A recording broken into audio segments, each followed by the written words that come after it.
something we don't know about, you know what I mean? Like, Perfectly said. and Timmy was a human being beyond anything, and he Yes. deserves to be laid to rest if that's the case, just like anybody else would, you know what I'm saying?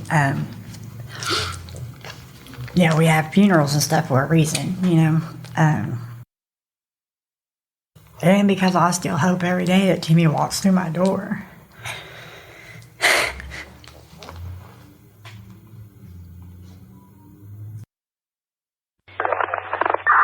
Warning. The podcast you're about to listen to may contain graphic descriptions of violent assaults, murder, and adult language. Listener discretion is advised. Welcome to the Murder Police Podcast, Part 2 of Never Forget Little Timmy.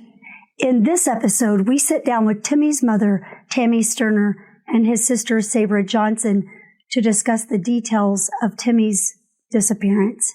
Please tune in and share with your friends.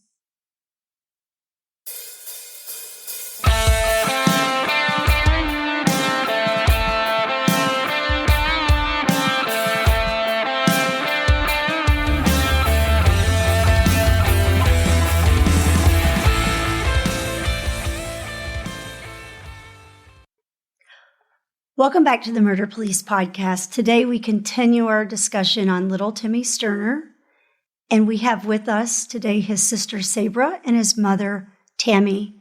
Thank you all so much for coming. Thank you. Thanks for having us. Very, very grateful for y'all taking the time, especially with a very difficult topic. So thanks for sitting down with us and adding to the story of who Timmy is. I think that's our whole goal, is to make sure people know that this is not a number. It's not something you saw on the news and turn the page away. Is that the family and Timmy, everybody deserves answers. And hopefully we can shake the tree and get. Well, we just kind of wanted to get to know you guys a little bit better. We've interviewed several of your family members and friends to tell us who Timmy is, and we wanted to hear from you all as well. So, Sabra, you're his sister. So why don't you tell us a little bit what growing up with Timmy was like? Timmy was fun. I think some of my favorite memories were playing video games.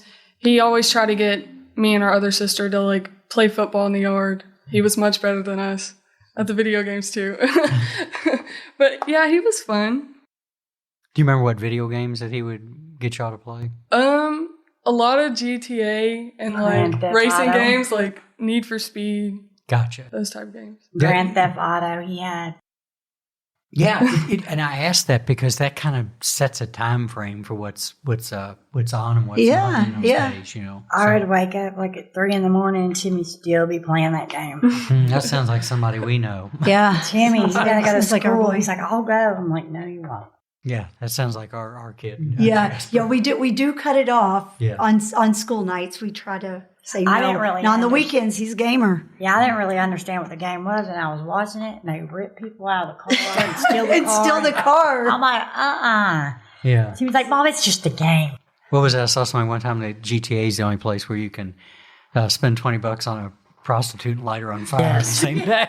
It's like, I'm like, oh, yeah, that's a great influence. Right. Oh, man. So what good memories, though, right? Was he, really competitive? So. Sometimes, he would be playing with his friends and he would do that thing that other brothers or older brothers do where they, make you think that the controller's on, but it's not, and make you think you're playing, but you're really not. I see. Yeah, trick you into it. Yeah. It's. I remember my stepson talked to me years ago into Fortnite, and on the game he said, "Come in this little house," and he had a booby trapped and blew the hell out of me. And I learned then not to play with him anymore because he cheated really badly. He's always the protector. His friends. We have heard that from. If his friends come over, she had to change her shirt or whatever. She had on tank top or whatever. Yeah, Timmy was. Oh, wow. So there we go. We got he tries to badger you into football. and right. But at the same time, he's really big about that. Tell us more about that. Did you feel like that he was your protection from things from time to time? I did. I can remember a lot of times where he just kind of went to bat for me, I guess I would say.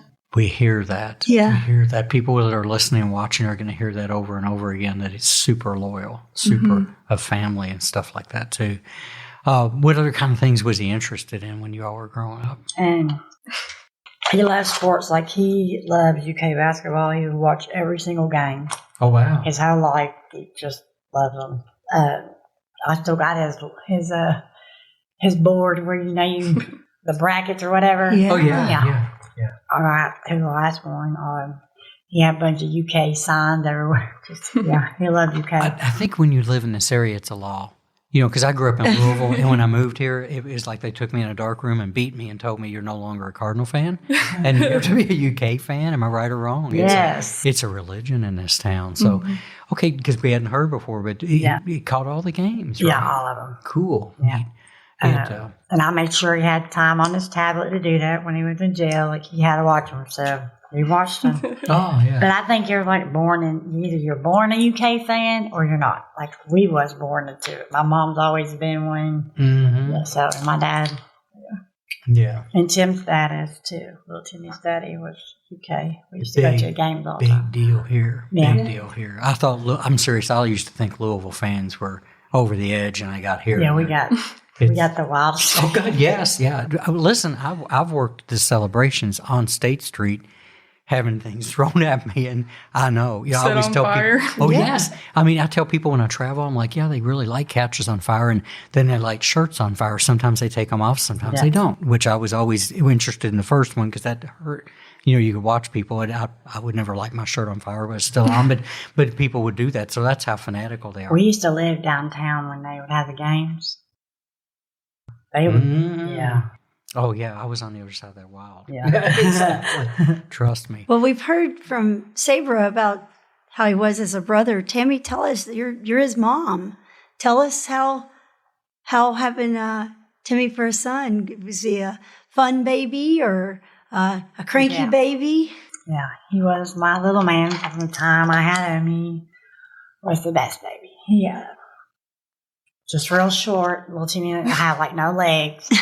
Timmy was a little man, just like his dad. So he, I remember the day he left. We were like, he's like, I'm 5'7.5", Mom. I'm like, no, Timmy, you're 5 foot tall. He's like, I'm 5'7". I said, no, I'm 5'7". You're like, you said 5'3" on the driver's license, so really 5 foot tall. He'd get mad that, like he was too short to play basketball and stuff. You know what I mean? Like he was little, but he loved football. He loved football. Right. He played football a little bit. But he's just real protective. Like, he loved his family. He's all about his family. He grew up with Josh Sterner, which is his cousin, but they were really raised as brothers. We used to go to the rodeos all the time when he was little. And the Cowboys used to come and get him. He loved them. He just loved them. Then we started going to the car racing. And then the drivers come and get him when they win the trophies, and Timmy would get all the trophies. So, yeah, we did a lot of stuff. Yeah. On the rodeos, did you dress him up like a little cowboy? No. Yeah. Yes, and he hated it. So his dad would have him in a flannel shirt and a white beater and a name belt and Justin boots, and he'd be like, when I go to my mom's, at least I get to be a pimp. Yeah. Oh, Lord. Yeah. Setting those goals. I let him wear lug boots and stuff like that. So, yeah. Oh, how cute. How cute. Got to have some Justin boots, especially if you're going to the rodeo. I mean, right? I mean, it's part of the show. We hit the rodeos whenever we can, and we do dad up a little bit. Yeah, we try to play the part. A little bit. So, football, rodeos, race cars, things like that, too. What was his sense of humor like? What do y'all remember about that? It's just funny.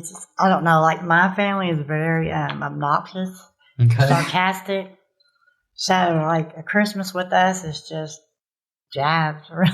Like, we all throw jabs at each other, just like emailing them through the room. You know what I'm saying? And if you didn't have it, you would probably got your feelings hurt. That's a lot like my dad's side of the family, so we were used to that too. So just hammering each other all the time. Is that what you remember? Yeah, exactly. Is it still like that? Do y'all still cut loose? Yeah. Pretty much. Gotcha, for sure. Like, we don't have no secrets, really. Like, all our stuff's laid out on the table. We all know everything about each other. And if you don't, you're quickly going to learn it. I got you. I'm getting that too. I think that's part of the closeness I'm sensing is that everything. You're right. Everything's on the table that I've heard so far too. Like we didn't have secrets and stuff. We just, yeah. How about his romantic life? How did it? Can you describe any of that? When did he take an interest in? I think you should word that different. It sounds like a harlequin romance. I think what David means is, did he have girlfriends growing up, or somebody he That's liked? the word I was looking for. Yeah, and many of them. Yeah. Girl crazy. Really? Crazy. Okay, good. Let's go there because someone told me.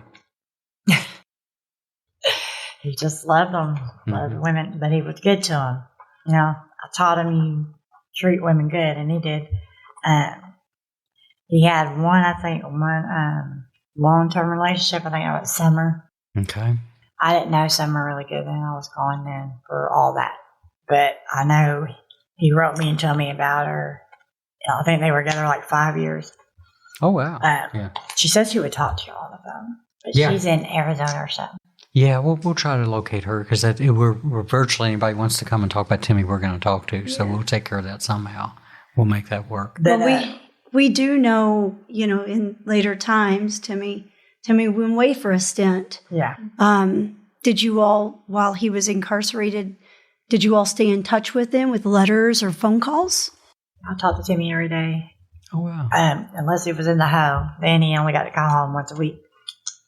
But, yeah. I wrote him letters, money, every week, everything. Yeah, I think me and his dad did constantly. Well, that's important. He was in there for a pretty long stretch, 7-8 years or something. And the one thing I think people have that are in there is the support of the family is probably what gets them through that, you know. Yeah, when I was going through his letters, I found a bunch of letters from me and his two grandmas, my mom and Tim's mom, and then his friend Ryan Grosson. He had all kinds of letters from him. I think he's locked up, though, because I tried to get him to contact him, but I can't find him. Yeah. And Summer, of course, and yeah. So. Gotcha. Well, at least, Sabra, were you able to talk to him or speak to him? Or? Not as much as I would have liked to. But I did try to send, like Christmas cards and letters when I could. I remember the last time I sent him a card, he just said, it made his whole week. So. Something to distract him, yeah. Because somebody said that he stayed really fit while he was in there. He got swole. That's what he got swole, yeah.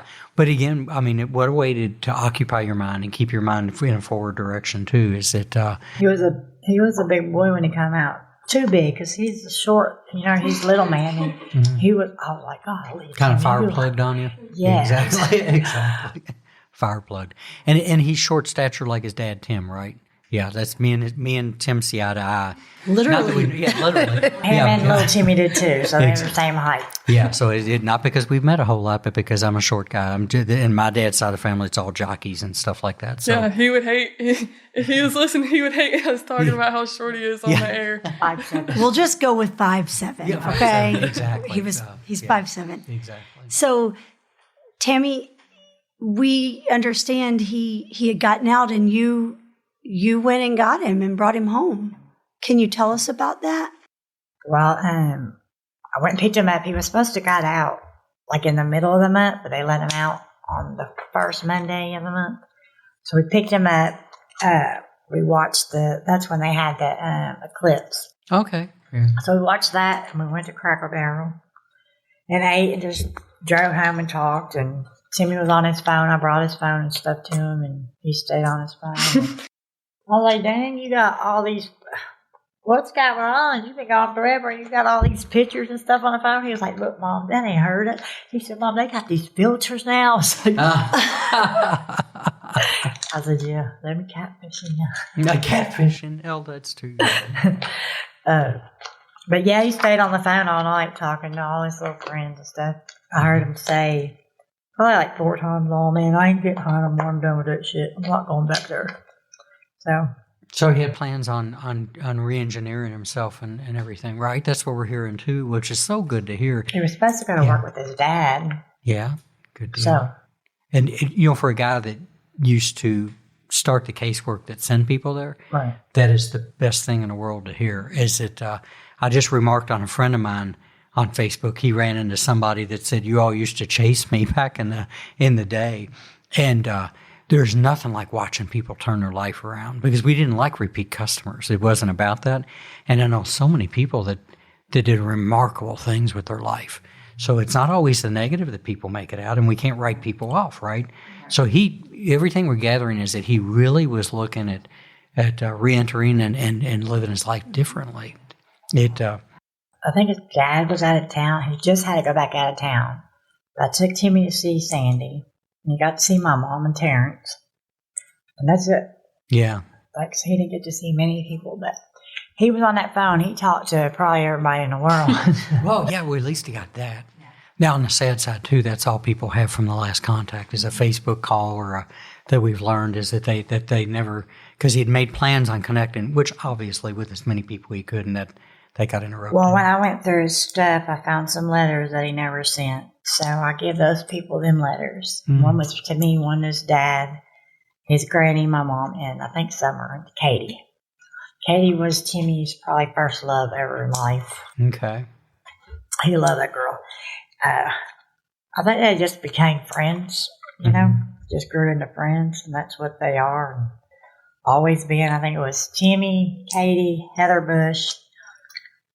Who else? Kayla. I think that's it. Mm-hmm.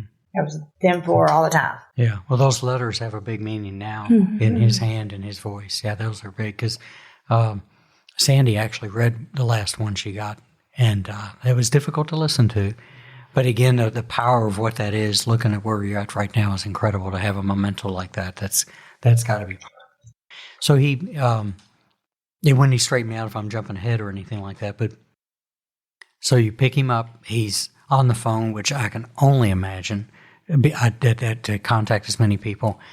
When did you realize that something was off? Either one of you. When did you realize something wasn't right with this guy that just got out? I guess I let Timmy use my car. He went to meet somebody, go to a meeting. Okay. And then, I talked to Timmy at 10:30. He said, "Mom, I think I'll just stay out here." I was like, "No, I want you to come home, bring my car home. I got a job interview in the morning." Mm-hmm. The police are really bad out here. They are. It's crazy. They pull you over, the whole police force come. Mm-hmm. So there's 30 cops just you. You know what I'm saying? And I didn't want that for Timmy. We're Plus, he didn't have a license. We come in bunches. Yeah, exactly. And but I knew they could.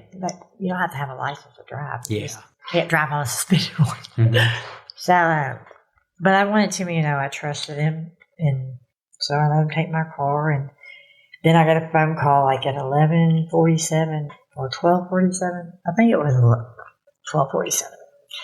Said that Timmy stole somebody's car, left in it, wrecked it, and is gone. Mm. And they have my car, and they got pulled over in my car that night. Okay. Yeah, that's an interesting little. When you were told that, when that person said to you, "He took my car and he's gone," did you believe that initially, or were you thinking, "There's no way"?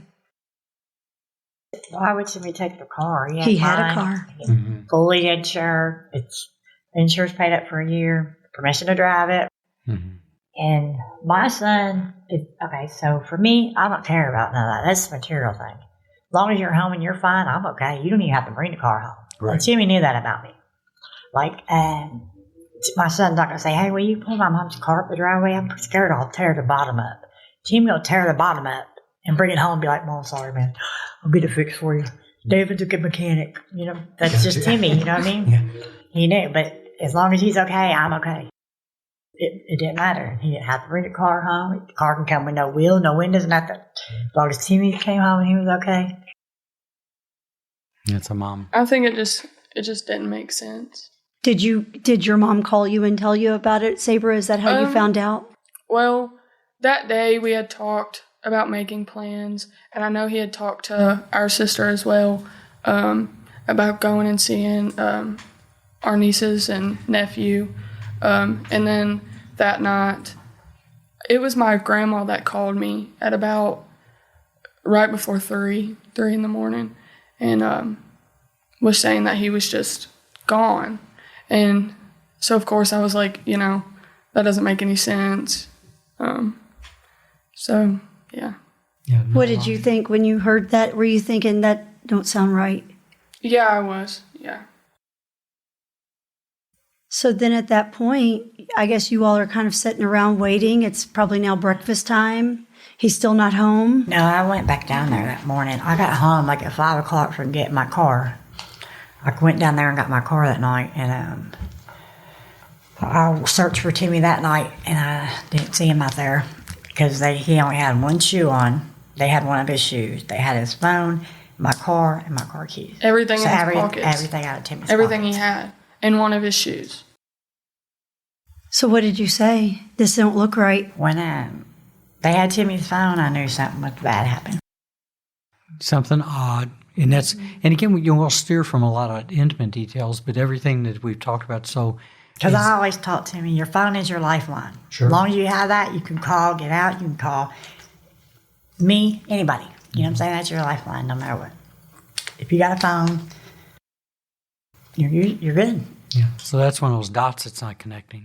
Is this whole thing is full of dots. So were you just kind of given some fishy stories when you went there to get that stuff? Yeah, so that Timmy wrecked a car and then called somebody to come get him, and he jumped in that car and left, that he was seen on camera. Well, it took me 50 minutes to get out there. You can't just drive out there quickly like that. Timmy's been in jail for 8 years. He don't know nobody's number. The only number he knows is mine and his dad's. And I know he's going to call me. I've talked to Timmy every single day since he was born. And so is his dad. I mean, Timmy's going to call us, you know what I mean? Or, because the right, wrong, or indifferent, I got Timmy. I don't care what he does. Right. I'm going to get him a lawyer. I'm going to help him get out. I don't care. That's a mother. You know, that's my baby. That's a mother. He don't do no wrong in my eyes, you know what I'm saying? So, and if he did, it's okay. We're going to work through it. Yeah.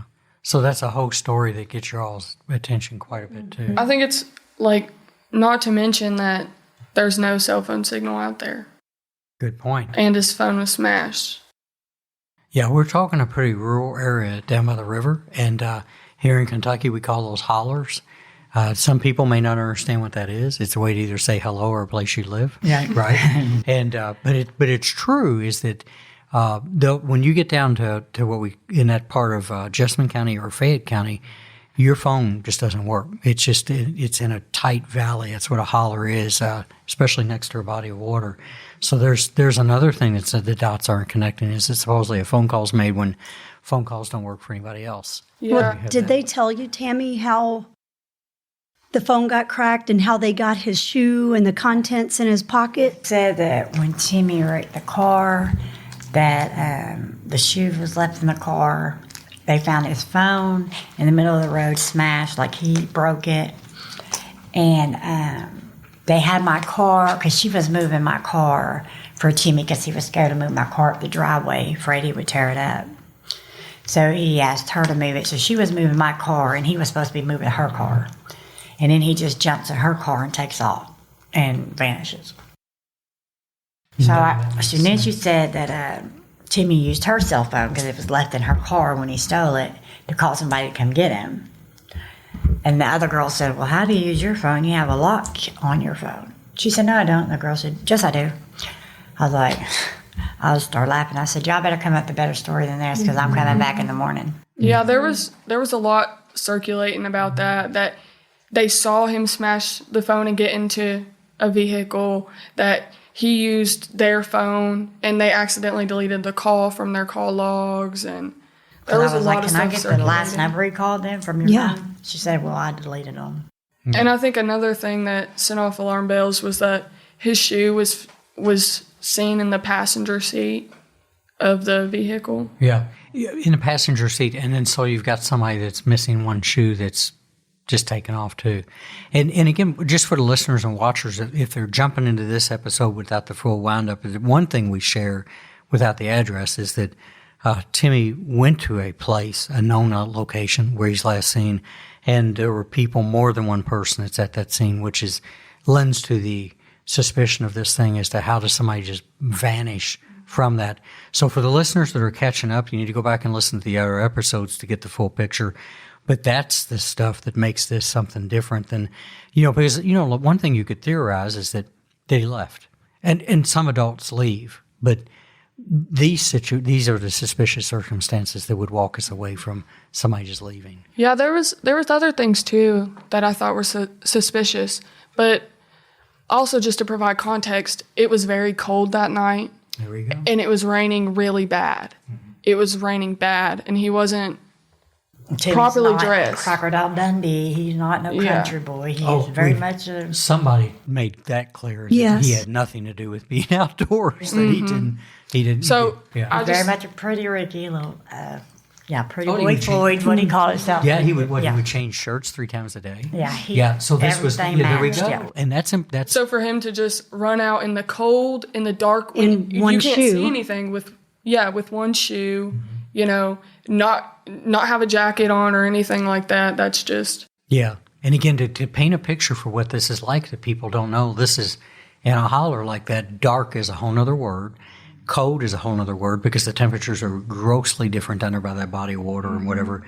And then throw the rain and the river swelling. It was very high and very, very fast moving. It had been raining for a week and continued raining. Rain for another week. Yeah, when the Kentucky River comes out of its banks and moves, it moves. It's so, you have all of that. You have somewhere when just atypical. Went and picked my car up that night, it was pouring down rain. Like it took me 50 minutes to get there from Lancaster. Mm-hmm. And I went and got Timmy's phone fixed, and I asked the man, does it got water damage? He said, no, it's a brand new phone. He said, this phone ain't touching no water. But it was found in the middle of the road, and it was pouring down rain. Okay, there we go. Another interesting thing. Mm-hmm. Another interesting thing. And I'm a Virgo, so we analyze everything to nothing. Yeah. If it don't make sense, I have to make it make sense. Mm-hmm. So. Very, very analytical and whatnot. Another thing was that, they claimed to see him do this and that and the other, but then later claimed that they were never there and that he stole the vehicle and they had to go find it, and they found it later on. Yeah. So there's tons of conflicting statements. Well, yeah, because so many people were there and so many people should know something. There we are. Is that we definitely are at a place once again where somebody absolutely knows something, whatever that something is, and there's a range of possibilities on that. But the one thing I think we can probably agree with because of the circumstances is somebody knows something, and maybe more than one person. By now, this has been several months, so now you not only have the people that were there, they have talked to other people. So somewhere in this, we always remind our listeners that this is a pretty small community, which is why I love living here. Somebody knows something. So what if you could ask the community for help in this, because that's where it's going to come from, what would we ask people to say? What would we ask them to do to locate Timmy and if justice has to be served, that justice is served, what would we ask them to do? We can't do something about something we don't know about. You know what I mean? Perfectly said. And Timmy was a human being beyond anything, and he deserves to be laid to rest if that's the case, just like anybody else would. You know what I'm saying? We have funerals and stuff for a reason. And because I still hope every day that Timmy walks through my door.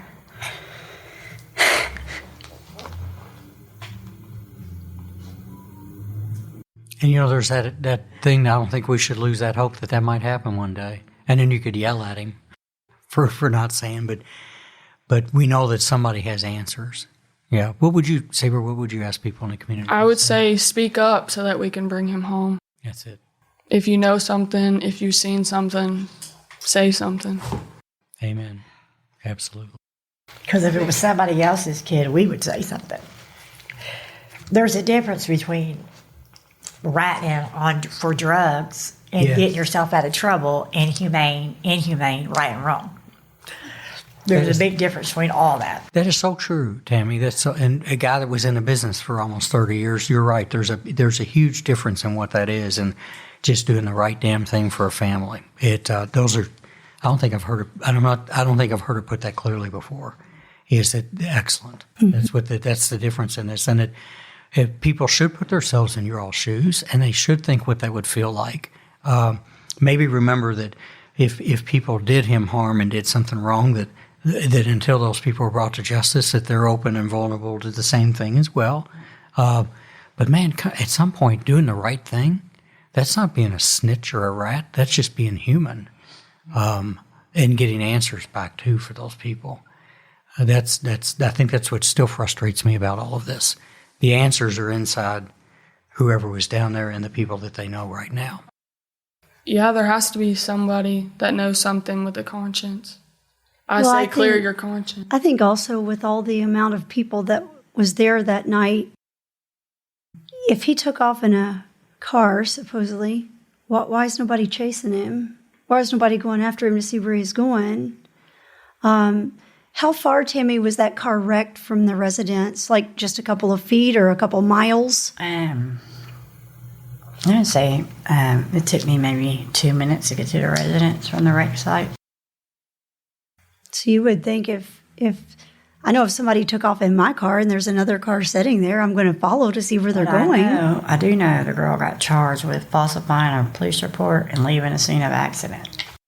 Interesting. There's been several sources that have said that he was not driving that vehicle. There we go. And you hit the nail on the head, too, when you said several sources, that the complexity of this, as we talked before we recorded, is the things that the family's hearing that makes it confusing. It's confusing for the investigators, too. But somebody knows what those truths Well, I think are. what's confusing is if he's driving, why is the shoe in the passenger seat? Right. How'd the shoe come off the foot? That responded to the wreck said he remembers the shoe in the passenger seat being laid all the way down and pushed all the way back. And the white tennis shoe in the passenger seat of the car. He did remember that. Mm-hmm. There we go. So many inconsistencies. Mm-hmm. Yeah, tons of reason to be super suspicious. If you hear the story, he freaked out and jumped in my car and stole it.